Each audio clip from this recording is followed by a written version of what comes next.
예, 앞서 말씀드린 대로 오늘 신율의 뉴스 정면 승부 1부에서는 국회 일정 때문에 인터뷰를 좀 당겨봤습니다. 오늘 정면 인터뷰에서 먼저 만나볼 분은 국민의힘 윤상현 의원입니다. 지금 전화 연결돼 있습니다. 윤 의원님 안녕하세요. 예, 안녕하세요. 윤상현입니다. 예, 이 다정부 질문이 시작은 됐는데 저희가 좀 이따 박지원 의원하고도 인터뷰를 합니다만 어제 그 박지원 의원하고 한덕수 총리하고 아주 분위기 훈훈하게 어떻게 보셨어요? 아니, 두 분이요, 옛날에 예. 그 비서실장 할 때 예. 그 경제수석을 했더구만요. 그래가지고 두 분이 이제 뭐 이 위트도 넘쳤고요. 또 그 속에서 촌철살인이 있었고, 그래서 정말로 이제 두 분 다 뭐 정계 관력의 거목이시지 않습니까? 그래서 어떤 분들은 박수치고 어떤 사람은 또 야유도 치고 그랬는데 좀 재미있게 봤습니다만, 예. 이 워낙 이게 그래도 이 박지원 그 의원의 말 속에는 막 여러 가지 뼈가 많이 있었던 그런 그거야 발언들이 어쩔 수 많았습니다. 없겠죠. 예. 근데 예. 좀 그거 보면서 전 뭐냐면 옛날 좀 정치를 보는 듯한 느낌이었거든요. 지금은 싸우기만 하잖아요. 지금은 뭐 위트도 없고 여유도 없고 너무 모든 게 없는데 전 오히려 그거 좀 신선하게 봤습니다. 예. 오히려 그렇죠. 예. 요새는 너무 심해요. 경쟁으로 예. 치닫으니까요. 예. 이거는 뭐 막장으로 막 가고 막가파식으로 가니까 그런 거에 비해서 한층 좋았죠. 보기에는 설전다운 설전이었습니다. 제가 좀 요거는 아무래도 정치인이시니까 제가 여쭤보는데 이 의료 대란 문제 있죠. 예? 예. 이거 어떻게 풀어야 된다고 보세요? 지금 의사단체들이 요구하는 게 좀 무리라는 의견이 많은 것 같아요. 아니 당장 내년 수시 입시 시작했는데 내년도 이거 원래대로 하고 27년부터 의논하자. 지금 이러고 있잖아요. 그거는 좀 너무 많이 나간 겁니다. 예. 어떻게 사실 수시 모집이 어제부터 시작이 되지 않았습니까? 예. 원서 접수가 시작이 됐죠. 원서 접수를 하는데 이것부터 다 백지화해라. 그러면 백지화했을 때 그 수험생들, 부모들, 학교 관계자들 그 혼란을 어떻게 합니까? 그래서 일단 내년도 의대 증원분에 대해서는 일단 그것을 하나의 이 기정사실, 이제 빼땅콩불리라고 그러지 않습니까? 예. 기정사실화 해야 될 것 같습니다. 그런데 이거에 대해서 여야 간에 이견이 없거든요. 사실 지난번에 대표회담 할 때도 이재명 대표도 이건 못 돌린다까지 얘기를 했거든요. 예. 물론 이제 각 개인 의원들에 따라서 입장차는 다릅니다만 일단 이거에 대해서는 2025년 증원분에 대해서는 일단 의료계도 그걸 인정을 하고 그 다음에 2026년도부터 이제 의대 증원뿐만이 아니라 지역 의료, 필수 의료, 뭐 예를 들어서 응급실의 안전망 구축이라든지 수가 조정이라든지 이런 거를 논의를 해야 될 것 같습니다. 근데 이게요. 지금 국민들이 굉장히 불안해하잖아요.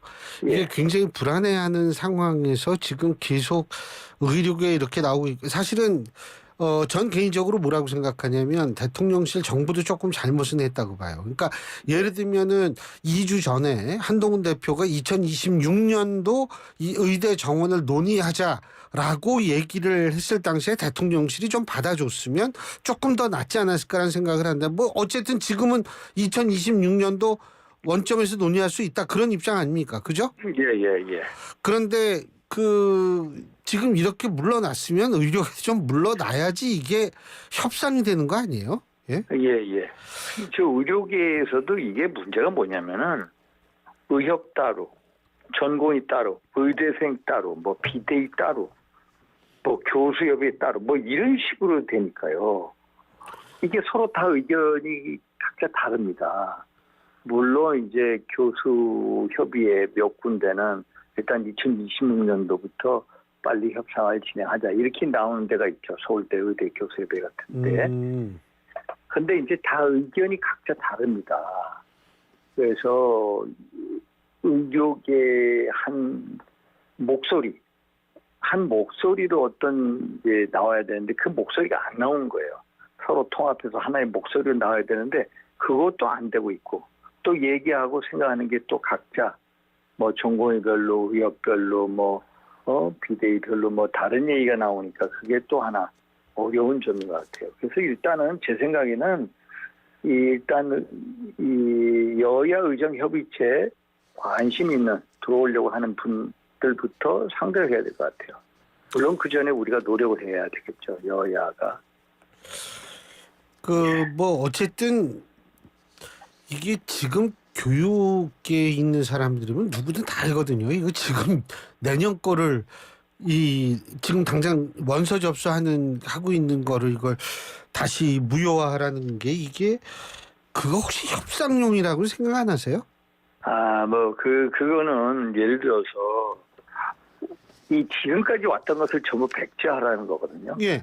그러면 지금까지 왔던 거 소위 말해서 의대 증원을 했습니다. 2020년도에 예. 1,500명가량 하지 않았습니까? 법원에서 그것도 정부 손을 틀어줬어요. 의대 증원은 공공복리에 합당하다. 그런데 그걸 또 백으로 돌려라. 원점으로 가자. 그 의료개혁 하지 말자는 거죠. 정부 측의 입장에서는. 지금까지 한 것도 하지 말라고 그러니까. 그렇죠? 그런 식으로 되죠. 혹시 이 주무부처 장차관 교체로는 어떻게 보세요? 근데 일부에서 그런 말씀하시는 분들도 있습니다. 예. 사실 이제 차관의 이제 말씀이 좀 거칠었다. 예, 좀 거칠게 이렇게 좀 황당하다. 전화 걸 수 있으면 경증 환자다 뭐 등등등 했지만은 이게 이 사람이 의료개혁을 진두지휘한 사람 아닙니까? 정부 입장은 아마 그럴 겁니다. 이 사람을 지금 또 내쫓아? 한마디로 이게 의료개혁을 자초한다. 이렇게 받아들일 거예요. 제가 한창 개혁을 진행 중인데 도중에 장수를 바꿔라? 아마 바꾸기 힘들 겁니다. 정부 입장에서는. 예. 의료개혁의 자초를 의미할 거라고 받아들일 수가 있어요. 그래서 이번 스스로 이 언행에 조심을 하고요. 나는 의료개혁에 모든 걸 신경을 바친다. 그래서 나야 자리에 연연하지 않는다. 내가 언제든지 나갈 수 있으나 이것만 해놓고 나가겠다. 어떤 소명의식 같은 것도 이렇게 보여주시는 게 좋을 것 같아 합니다. 지금 국민의힘 당내에도 의사 출신이 많잖아요. 네, 이뉴한 의원도 그렇고 안철수 의원도 그렇고 또 한 분 계시잖아요. 제가 지금 갑자기 한지아 의원이요. 그런 분들은 이 정부의 입장이 맞다고 생각하시는 거죠? 예를 들어서 안철수 의원 같은 경우에는 아예 이제 의료계 안대로 2025년도부터 의대 지원을 백지화하고 협상해야 된다. 예. 이렇게 얘기합니다. 이뉴한 최고위원 같은 경우에는 아니다. 일단 2025년도 안은 받아들여야 된다. 그 다음에 협상하자. 이런 식일 겁니다. 이거 안철수 의원께서는 교수도 오래 하셨는데 그리고 안철수 의원은 완전히 이제 왜 그러냐면은 2025년도 1,500명을 증원하는 안철수 의원은 전공의들 의대생들 안 돌아올 거다라고 확신을 가지고 있기 때문입니다. 전공의가 안 돌아가는 거예요? 의대생이 안 돌아가는 거예요? 전공의가 안 돌아온다. 예. 의대생들도 지금요 휴학률이 되게 높습니다. 안 들어. 근데 의대생들도 휴학을 하는 이유가 좀 각기 다른 것 같아요. 그러니까 이분들은 1년은 이렇게 일단 투자하는데 1년 정도는 각오를 하고 있는 것 같아요. 근데 몇 퍼센트인지는 제가 알 수가 없지만 일부는 이렇게 어차피 학교도 안 가니까 이번 기회에 좀 집에서 가까운 의대를 다니겠다 이렇게 생각해가지고 이제 우리가 흔히 반수라 그러죠. 그런 거 하는 학생도 있고 그런 모양이더라고요. 그러게요. 근데 이게 이제 의대 지원 필요하지 않습니까? 예를 들어서 인구 1,000명당 의사 수가 우리가 훨씬 OECD 국가보다 적죠. 사실. 그리고 지역 의료, 필수 의료에 들어가면 더 우리가 열악합니다. 그리고 계속 고령화가 진행되지 않습니까? 올해 우리가 65세 이상 인구 비율이 20% 아닙니까? 예. 결국 65, 20% 이게 계속 고령화 급속히 진행이 되는데 그러면은 의대 이 의사들도 계속해서 필요합니다. 증원을 앞으로 이분들이 뭐 예과 가고 본과 가고 뭐 전공의 하고 뭐 전문의 하고 이게 얼마 10년 이상 걸리지 않습니까? 예. 그러면 앞으로 우리가 2035년 40년 그때 되면은 우리가 65세 이상 인구가 30% 넘어가거든요. 예. 그럼 고령화 급속히 진행하면 의사 수요가 엄청나게 폭발적으로 의사 수요가 폭발할 겁니다. 그런데 대비해서 이제 의사 지원을 해야 된다라는 거거든요. 그래서 문제는 뭐냐면은 서로 만나서 대화하자는 겁니다. 일단 2025년도 중원분에 대해서는 여러 수험생들, 예. 학부모들 이렇게 법적으로 어느 정도 이런 문제가 있기 때문에 예. 2026년도에 안을 가지고 서로 대화를 해보자. 예. 우리가 정부가 생각을 잘못한 건지 예. 의료계가 생각을 잘못한 건지 서로 대화를 해서 그래. 심지어 줄일 건 줄이겠다는 겁니다. 2,000명이 더 많다라면 2,000명 아래로 줄이겠다는 게 정부의 입장 아닙니까? 예. 예. 네? 예. 그래서 일단 만남을 갖자라는 겁니다. 자, 그 조금 이제 다른 것도 여쭤봐야 될 것 같은데 예. 이번에 그 대정부 질문 말이에요. 예. 이게 그 친일 문제가 계속 나오더라고요. 어제 김문수 노동부 장관은 그 상임위에서 퇴장당했죠. 예. 예. 그리고 뭐 계속 이제 이쪽으로 친일 문제를 들고 나올 것 같은데요. 어떻게 보세요? 이게 이제 야당의 프레임입니다. 제가 이제 지금 원래 2시 하려다가 예. 지금 대정부 질문이 이제 7시로 더. 그래서 이게 땡겨가지고 지금 보신 거 아닙니까? 7시인데 예. 분명히 이제 친일 프레임을 겁니다. 예를 들어서 뭐 뻔한 거 아닙니까? 사도 광산에 유네스코 세계문화유산 등재됐는데 뭐 그거에 대한 거.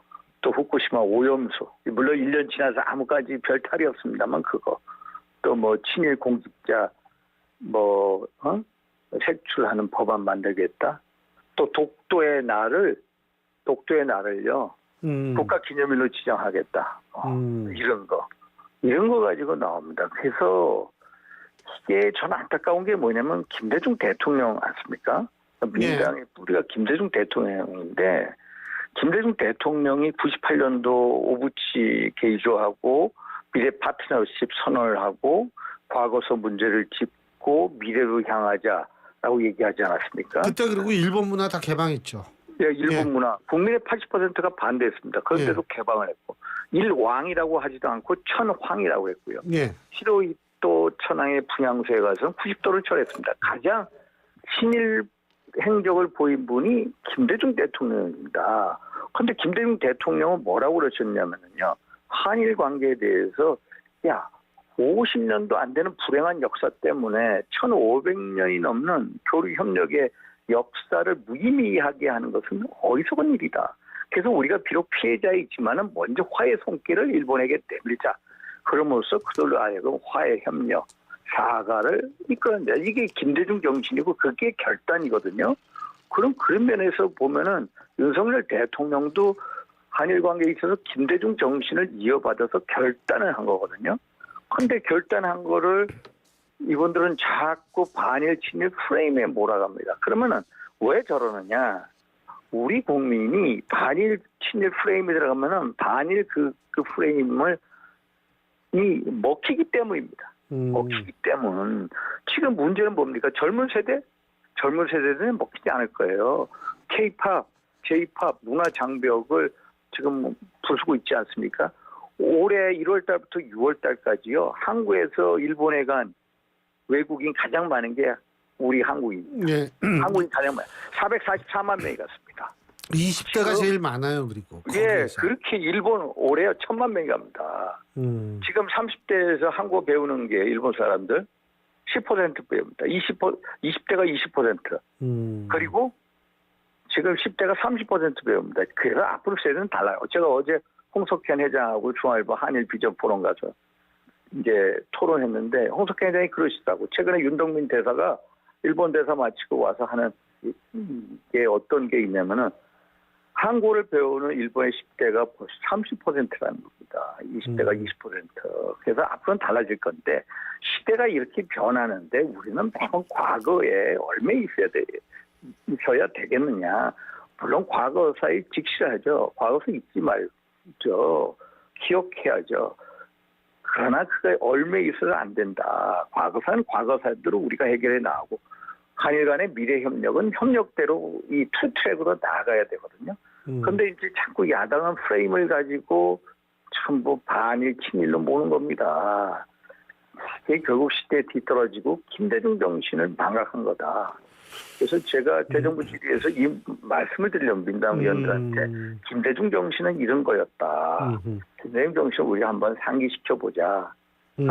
양국의 미래를 위해서 누가 결단을 했고 용기를 가지고 해안을 가진 지도자들이 바로 여러분들이 그렇게 존경에 맞이하는 김대중 대통령. 김대중 대통령 먼 미래를 보고 이렇게 하셨다. 그 당시에 국민의 80%가 일본 문화 개방을 반대했다. 그러나 결단하셨다. 윤석열 대통령 마찬가지다. 미래를 보고 결단하는 거다. 그래서 외교라는 게 서로 이제 여야가 없다. 그 옛날 트루먼 대통령 때 그 상원 외교위원장 한 공화당의 아서 반덴버그라고 있습니다. 그 사람이 트루먼 닥트린 나오고 그리스터키 지원하자, 마샬 플랜 하자. 전부 당이 다른 데로 전폭적으로 지지를 했거든요.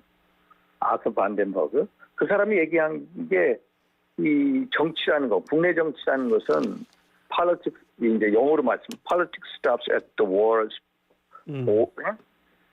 edge라고 했습니다. 그러니까 해변가에서 멈춘다.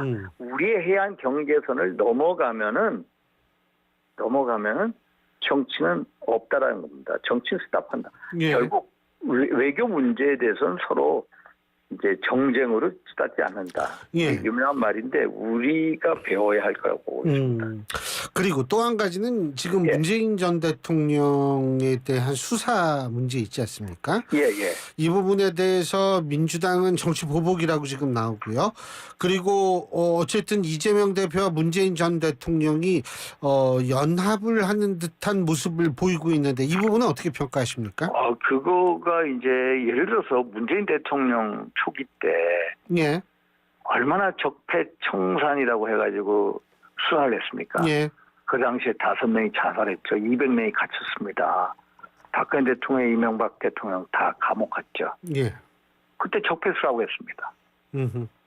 그런데 지금 우리가 또 수사하면 또 정치보복이라고 합니다. 예를 들어서 그 문재인 대통령의 뭐 그 과거 사위 서씨인가요? 이스타, 제타, 이스타, 제세 취업을 했다. 이걸 가지고 결국 뇌물죄 소지가 있다는 거 아닙니까? 그러면은 당당하면은 수사에 응하면 됩니다. 그래서 무혐의 받으시면 되는 거거든요. 그런데 뭐 자꾸 정치 보복이라고 하고 결국 뭡니까? 방탄동맹을 매는 거죠. 결국 이재명 대표의 사법 리스크, 현재 검찰 수사, 재판 이렇게 되지 않습니까?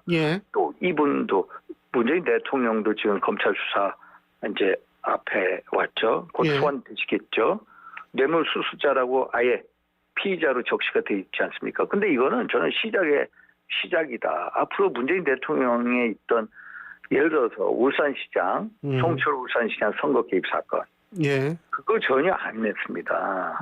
두 번째, 월성 1호기 경제성 조작 사건. 전부 이 다른 분들 이 영장이나 이런 데 보면 전부 대통령 이름이 나온다는 거 아닙니까? 또 탈북 어민, 강제 북송 사건 있죠. 또 해수부 공무원 피납 사건. 등등등등. 이게 다 감사 검찰 수사 앞에서 다 멈췄거든요. 그런데 이거가 결국에는 이제 문재인 대통령에 대한 수사의 신호탄이 되지 않겠냐. 저는 이렇게 보입니다. 그래서 그런 거에 대한 어떤 앞으로의 이제 전개될 상황을 미리 짐작하셨겠죠. 그래서 방탄동맹을 맺는 게 아닌가 이런 생각합니다. 만일 방탄동맹이라면 그렇다면 지금 윤 의원님께서 쭉 얘기한 그 일련의 사건들 있지 않습니까? 이러한 것들에 대해 수사가 계속해서 예를 들면 그 문재인 전 대통령을 향하게 되면 이 동맹은 계속 유지가 되겠네요. 그러면 당분간 될 겁니다. 제가 이 된다. 문제에 대해서 계속해서 왜 문재인 대통령은 다 이 검찰 수사 들어가면 다 막히는 거예요. 이원석 검찰총장 시절 때 이제 곧 예. 그만두십니다만은 왜 그러냐 신기하다라고 했거든요. 예. 그런데 이 그 사위 문제도 이게 벌써 몇 년 된 겁니다. 예. 김건희 여사 디올백 이것도요 몇 년 걸리지 않았습니까? 도시모터 이것도 심지어 문재인 정부 검찰 때 거의 다 수사해놨어요. 그런데 이원석 검찰 출연이 하질 않아. 그래가지고 맨날 야당의 정쟁에 이제 소재가 되지 않습니까? 예.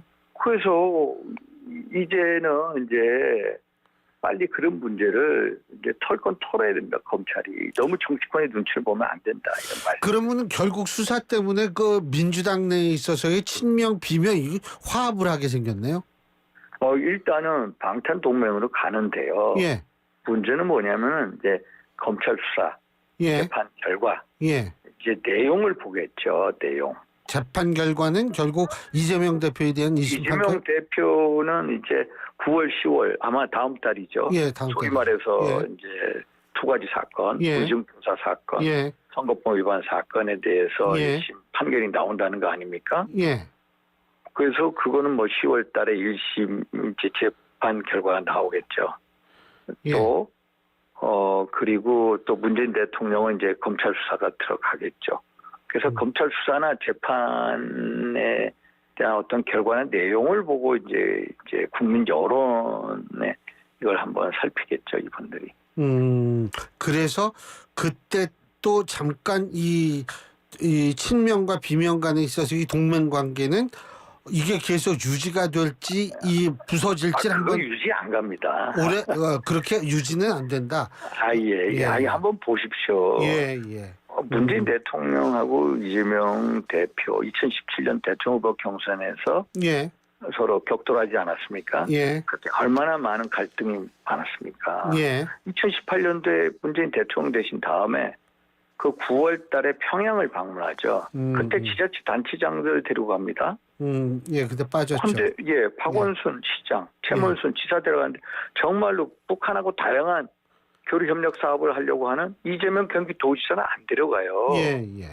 안 데려가니까 이재명 대표가 경기도지사 하면서 대구 라인을 뜬 게 결국 뭡니까? 그 이화영 평화부지사 또 쌍방울에서 대북 송금 사건 800만 달러인가요? 이걸 연결되지 않습니까? 예, 예. 이재명 대표 이 입장에서 얼마나 억울합니까? 예. 안 그렇습니까? 원래는 그런 관계 아닙니까? 두 분이? 그러니까 결국은 이 수사가 좀 진행이 되고 판결 나올 때까지는 1심 판결 나올 때까지는 이게 좀 아마 형성이 되는데 그 이후에는 깨질 수밖에 없다 이 말씀이시죠. 그게 일단은요 같이 갈 겁니다. 예. 이재명 대표가 있고 문재인 대통령에 대한 검찰 수사가 있으면 그 같이 방탄 이 연합 방탄으로 갈 거다 이렇게 봅니다. 예, 잘 알겠습니다. 오늘 말씀 여기까지 듣겠습니다. 고맙습니다. 감사합니다. 예, 국민의힘 윤상현 의원이었습니다. 안녕하세요, 김연아입니다. 나를 더